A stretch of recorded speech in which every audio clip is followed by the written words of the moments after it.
नमस्कार, मैं हूं शिवेंद्र श्रीवास्तव और आप देख रहे हैं श्रेष्ठ भारत। एक देश, एक विधान, एक कानून की चर्चा देश में लंबे समय से होती रही है। अयोध्या में भव्य राम मंदिर और जम्मू कश्मीर में अनुच्छेद 370 हटाने के अलावा समान नागरिक संहिता तो बीजेपी और जनसंघ के चुनावी एजेंडे में रहा है। अब देश में इसकी शुरुआत भी हो गई है। उत्तराखंड देश का पहला राज्य बनने जा रहा है जहां लागू होने वाला है यूसीसी यानी समान नागरिक संहिता कानून। आज इसी मुद्दे पर हम करने वाले हैं नुक्ताचीनी। उत्तराखंड के समान नागरिक संहिता कानून यानी यूसीसी बिल में सभी धर्मों के लिए एक कानून का विधान है, लेकिन इसमें कई ऐसे प्रावधान हैं जिससे मुस्लिम महिलाओं को बहुत फायदा होने वाला है। कानून के जानकारों के मुताबिक मुस्लिम महिलाओं के लिए वरदान साबित हो सकता है ये कानून। आखिर कैसे, इसके लिए आपको देखनी होगी ये रिपोर्ट।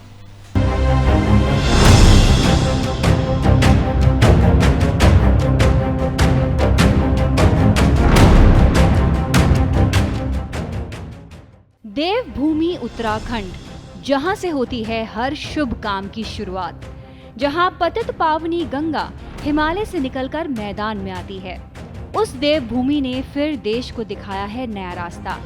उत्तराखंड विधानसभा में समान नागरिक संहिता कानून यानी यूसीसी बिल पेश हो गया है। उत्तराखंड विधानसभा में सीएम पुष्कर सिंह धामी ने ये बिल पेश किया तो पूरा सदन जय श्री राम के नारों से गूंज उठा।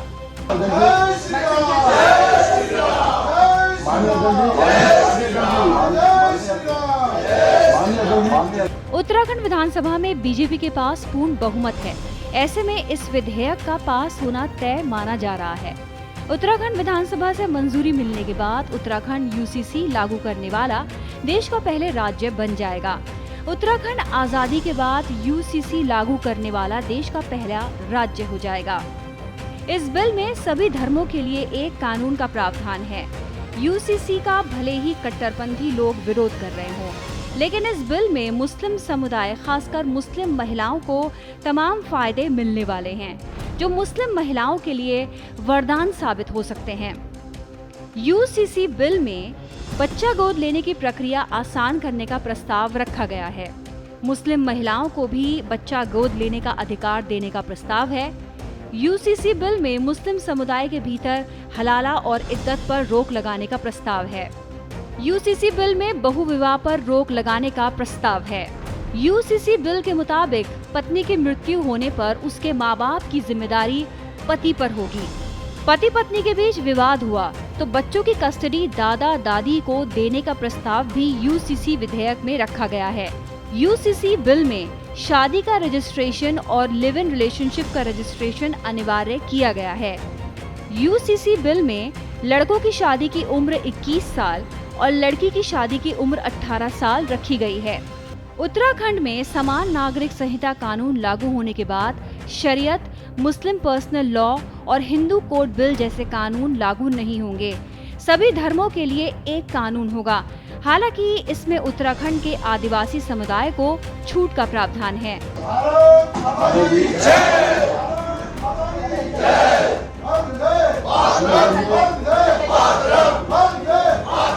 उत्तराखंड में समान नागरिक संहिता कानून राज्यों के लोगों की सलाह समिति ली गई है। इस पर एक ड्राफ्ट कमेटी बनी थी जिसने राज्य के करीब 2,33,000 लोगों से विचार विमर्श करने के बाद कुल 780 पन्नों की रिपोर्ट दी थी।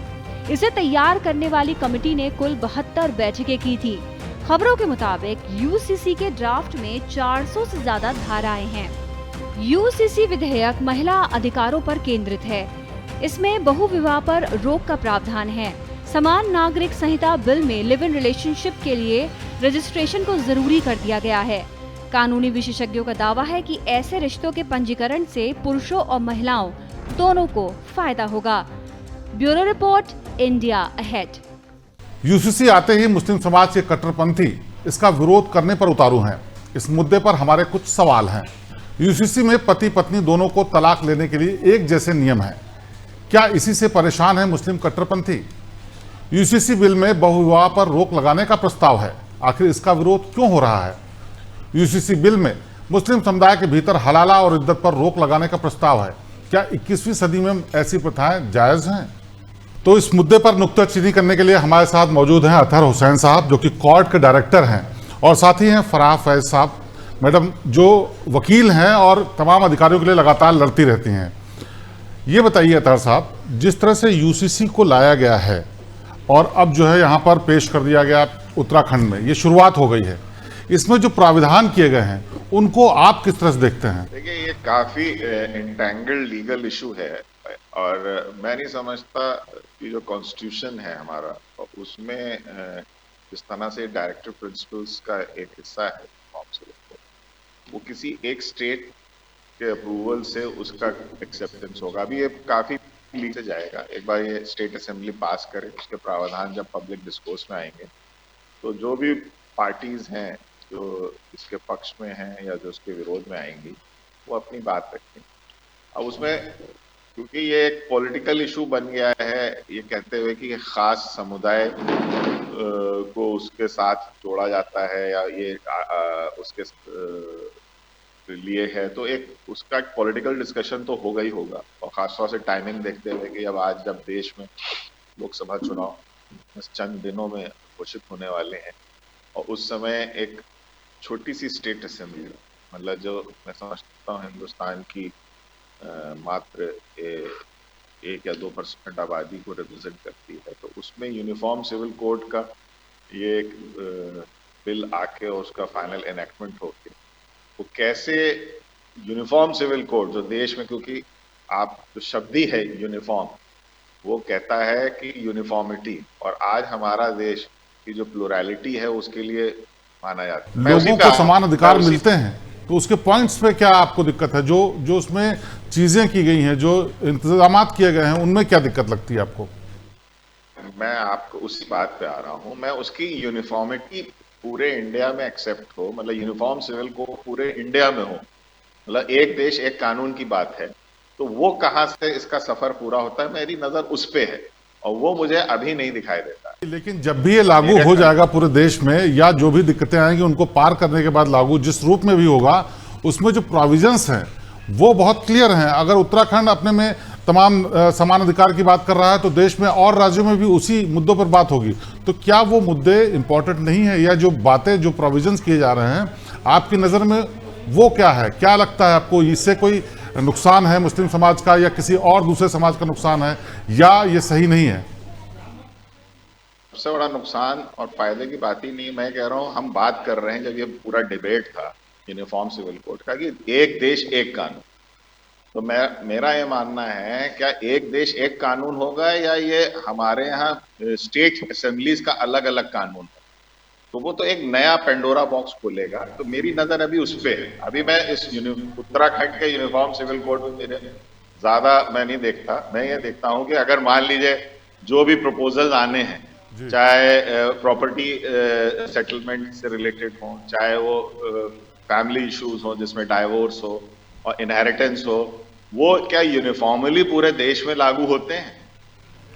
फिर उसके बाद डिबेट आता है। अब आप मुस्लिम इशू पे अगर आएंगे तो विद इन मुस्लिम जूरिस्प्रूडेंस जो होता है, जो प्रैक्टिस में होता है, देखिए वो तो होगा। अब मान लीजिए जैसे इसमें एक प्रोविजन है कि इद्दत मतलब जो है वो नहीं होगी। इद्दत का मतलब क्या है?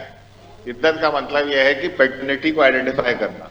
अगर मॉडर्न टेक्नोलॉजी आ गई है और अगर वो डीएनए अगर स्टेट गवर्नमेंट क्या प्रोवाइड कर रही है कि वो पैटर्निटी, अगर बच्चे mother is having a pregnancy और वो अर्ली स्टेज में है जी, और उसको तलाक दे दी गई और उसको इद्दत नहीं करनी है और उसकी तुरंत शादी हो जाती है जी, तो कौन डिसाइड करेगा उसकी पैटर्निटी? तो ये सब टेक्निकल इश्यूज थे जो इस्लामिक जूरिस्प्रूडेंस के साथ इसमें टैकल होते थे। अब अगर वो मॉडर्न टेक्नोलॉजी, अब क्या उसका प्रोविजन किया है उत्तराखंड सरकार ने, ये देखना होगा। इतने डिटेल में शायद अभी नहीं, इतने डिटेल में शायद अभी चीजें बाहर नहीं आई हैं, लेकिन जो भी अभी जो मोटे मोटे तौर पर चीजें आई हैं उसमें इद्दत और तमाम जो हलाला की बात है उसको रोकने की बात है। फराह जी, आप बताइए, एक महिला होने के नाते, एक मुस्लिम महिला भी हैं, वकील भी हैं और आप तमाम अधिकारियों के लिए लड़ती रहती हैं, जो ये प्रोविजंस किए गए हैं वो राजनीति से प्रेरित दिखते हैं या फिर इनका कोई समाज को वाकई फायदा होने वाला है? देखिए, ये चाहे राजनीति से प्रेरित हो या जो भी हो, लेकिन बात ये है कि इसका इम्पैक्ट क्या पड़ने वाला है लोगों पर। तो ये आज के वक्त की जरूरत है बहुत ज्यादा। ये बहुत पहले हो जाना चाहिए था। सुप्रीम कोर्ट भी कई बार कह चुकी है कि यूनिफॉर्म सिविल कोड की सख्त जरूरत है, लेकिन हमारे यहाँ की जो गवर्नमेंट है वो इतनी ज्यादा सुस्त थी इस मामलों में। सिर्फ वोट बैंक पॉलिटिक्स की वजह से कोई भी डिसीजन नहीं लिया जाता था। आज अगर ये डिसीजन लिया जा रहा है तो मेरे ख्याल में ये बहुत अच्छा स्टेप है। ये बहुत पहले ले लेना चाहिए था। और ये उत्तराखंड सरकार ने पहल की है तो वो मुबारकबाद के काबिल है। गोवा में पहले से मौजूद है, तो मुझे नहीं लगता कि यूनिफॉर्म सिविल कोड अगर पूरे इंडिया में आता भी है तो इससे किसी तबके को परेशानी होगी। अभी जैसे अदर भाई ने बताया भी कि ये सिर्फ एक मुस्लिम कम्युनिटी को टारगेट करने वाली बात नहीं है, बल्कि बहुत सारी कम्युनिटीज, इवन हिंदू कम्युनिटी के भी बहुत सारे जो सेक्शन हैं वो इससे इफेक्टेड होंगे। तो ये सबको मिलजुल करके ही डिसीजन लेने वाली बात है। ये खामखाई हमारे यहाँ का जो क्लर्जी मैन है वो चीखना चिल्लाना शुरू कर देते हैं कि इससे शरीयत जो है हर्ट हो जाएगी। ऐसा कुछ नहीं है। आप ये देखिए कि मेंटेनेंस को लेकर के फराज जी मेंटेनेंस आपसे एक और चीज जानना चाहते हैं, बहुत इंपॉर्टेंट। आपने अपनी बात कही, लेकिन एक और इंपॉर्टेंट चीज, आप उम्र के जिस पड़ाव पर हैं, आपने जिंदगी बहुत देखी है और जिस समाज या जिस समुदाय से हैं वहां की और करीब से देखी होगी। क्या आपको लगता है जो प्रोविजंस पहले थे, जो पहले चीजें फॉलो होती थी, उसके बहुत ज़्यादा नेगेटिव असर होते थे या फिर कोई बहुत पॉजिटिव असर होता था? जो चीज़ें की गई थी व्यवस्था शरीयत के जरिए या फिर अलग कानून के जरिए की गई हुई थी, उससे किस तरह से समाज में, किस तरह से अपने लोगों के बीच में आप महसूस करती थी, देखती थी? हाँ, मैं वो उसी पॉइंट पर आ रही थी कि जैसे देखिए मेंटेनेंस की अगर हम बात करें तो जो शरिया all India Muslim personal law board ने अपने आप को सुप्रीम बताते हुए जो एक ड्राफ्ट बना करके दिया था शाहबानो के केस के बाद में, और वो एक्ट आया था, उसमें मेंटेनेंस का प्रोविजन जो था वो सिर्फ जो है इद्दत पीरियड के लिए था। उसके बाद आप ये बताइए क्या उस लड़की की जरूरत खत्म हो जाएगी, उसके साथ जो बच्चे हैं क्या उसकी जरूरत खत्म हो जाती है? उसके बाद उसको कह दिया गया कि जो अगर इसको मेंटेनेंस की जरूरत है तो ये 125 सीआरपीसी में अपना सूट फाइल कर सकती है। तो अगर लोगों को कोर्ट में जाना ही है तो वो पर्सनल लॉज का हवाला देकर उसको बाउंड करने की क्या जरूरत है? अब मान लीजिए अगर हम इनहेरिटेंस की बात करते हैं, गोद लेने की अगर मोटी सी बात कर लेते हैं, तो बहुत से लोग ऐसे हैं जिनको जो मतलब बे औलाद है और उन्होंने किसी के बच्चे को लेकर के पाल रखा है, बट वो लीगली जो है वो स्ट्रांग नहीं है। उसके बच्चे के माँ बाप कभी भी खड़े हो सकते हैं, ये हमारा बच्चा है, ये है, वो फ्री होल्ड होकर के या अपना पक्ष मजबूती से रख के उस बच्चे को गोद नहीं ले सकते। मेरे पास इस तरह के भी केस हैं कि एक नोटरी करा दिया गया गोदनामा, बच्चे को गोद ले लिया गया और बाद में जब और even at the time of birth वो बच्चा गोद ले लिया गया था, लेकिन जब वो बच्चा बड़ा हो गया तो उसके माँ बाप खड़े हो गए और उससे वो बच्चा वापस ले लिया। तो उस औरत पे क्या गुजरी जिसने उस बच्चे को इतने लाड प्यार से अपने बहुत से ऐसे मामले होते हैं जिसमें कानून का सहारा अगर ना हो तो लोग जो है इसका बेजा फायदा भी उठा लेते हैं। अतहर साहब ये बताइए, जिस तरह से फराह मैडम बता रही हैं कि इस तरह की दिक्कतें आती थी कि किसी ने गोद ले लिया, फिर उसके माँ बाप आकर खड़े हो गए कि हमें बच्चा वापस चाहिए, या विरासत नहीं मिलती थी, या फिर इनहेरिटेंस के और भी दिक्कतें होती थी। मतलब जितने भी पुराने मामले हैं उनमें कई ऐसी दिक्कतें आती थी जो प्रैक्टिकली इंसान महसूस करता था। क्या आपको इससे अलग, जो आप कह रहे थे अभी कि स्टेट में लागू है, पूरे देश में लागू होगा तब उसका असर देखेंगे या किस रूप में होता है, इससे अलग अगर बात करें तो जो प्रोविजंस किए गए हैं क्या वो मुस्लिम समाज के लिए या बाकी समाज के लिए, सबके लिए फायदेमंद नहीं है? देखिए, सबसे पहले तो इन स्पिरिट जो मुस्लिम समाज के जो भी प्रोविजंस थे वो मैं नहीं समझता शायद हमारे यहाँ उसकी समझ है, चाहे क्लर्जी हो या आम समाज हो। अब आप पहले आ जाइए मेंटेनेंस पे। मैं फराह मैम बैठी हैं और मैं खुद इसका वो रहा हूँ कि इस्लाम में जो सबसे अहम चीज है निकाह की, वो है मेहर। और मेहर आज के जमाने में over a period of time उसकी इररिलेवेंस हो गई। मेहर क्या होती है? मेहर वो एक अमाउंट होता है जब लड़की लेती है उसके होने वाले हस्बैंड से इन एडवांस, और उसमें कोई भी, उसमें जो कुरानिक प्रोविजंस हैं या हदीस के प्रोविजंस हैं उसमें ये सख्त मना दी है कि इवन किसी का इंटरफेरेंस हो। अब वो क्या मेहर अमाउंट होता है, जो मैं आपको उसका भी एक वो रेफरेंस दे दूं कि हमारे प्रॉफिट मोहम्मद की जो बेटी है, उनका जो निकाह हुआ था हजरत अली से, जो उस दौर के खलीफा थे, उनके कजिन भी थे, तो वो समाज का जो उस वक्त का डिस्क्रिप्शन है बहुत ही एज अ इकोनॉमी वाइज उनकी हैसियत, यानी कि उनकी इनकम बहुत ज्यादा नहीं जी। तो उन्होंने अपना जो ट्रेडिशंस लिखी गई हैं हदीस, उनको अपने एक जो एक सिल्वर ऑर्नामेंट है जो उनके पास ओनली पोजेशन था, वो बेचा था, जिसका वजन तकरीबन शायद 2.5 किलो था। तो आज अगर आप उसकी कीमत जोड़ लीजिए तो क्या अमाउंट होता है, तो उस अमाउंट का मिनिमम रिक्वायरमेंट है कि उस निकाह शादी वही करेगा जिसके पास हैसियत हो। और उसके बाद कई हदीसों में है कि शादियां बेहैसियत वाले लोगों को नहीं करनी चाहिए हैं, जिनकी इतनी हैसियत ना हो कि वो फैमिली सपोर्ट कर पाए। ये सब चीजें प्रोविजंस थी उसमें। अब उसी इन्फ्रेंस से ये बात निकलती है कि आज की तारीख में अगर जो सबसे बेयर मिनिमम कॉस्ट ऑफ मेहर हो वो कितनी होनी चाहिए, जबकि क्लर्जी ने इन कॉन्नाइवेंस जो है उन्होंने मेहर के प्रोविजन को बिल्कुल खत्म कर दिया। मतलब लड़की जब निकाह में जाती है उसको 500, 1000, 5000 इस तरह की मेहर दी जाती है।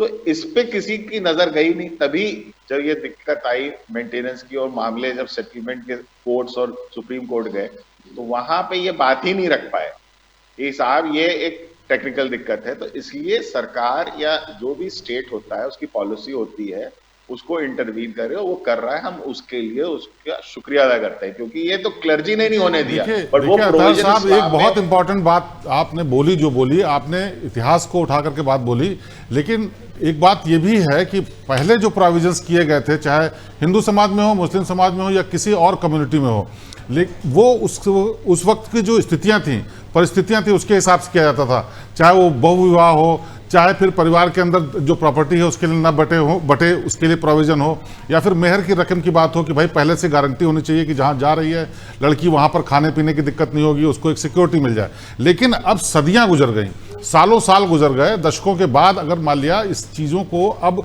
ऑब्सोलीट माना जा रहा है और समझा जा रहा है कि इसमें बदलाव की जरूरत है, तो जो प्रोविजन किए गए हैं यूसीसी में, उनमें मेरे ख्याल से तमाम चीज़ें जो दिख रही हैं वो बेहतरी के लिए दिख रही हैं। तो अगर ये होता है तो हर कम्युनिटी का, चाहे जिसके ऊपर भी लागू होंगी, उन सबका कुछ भला ही होगा।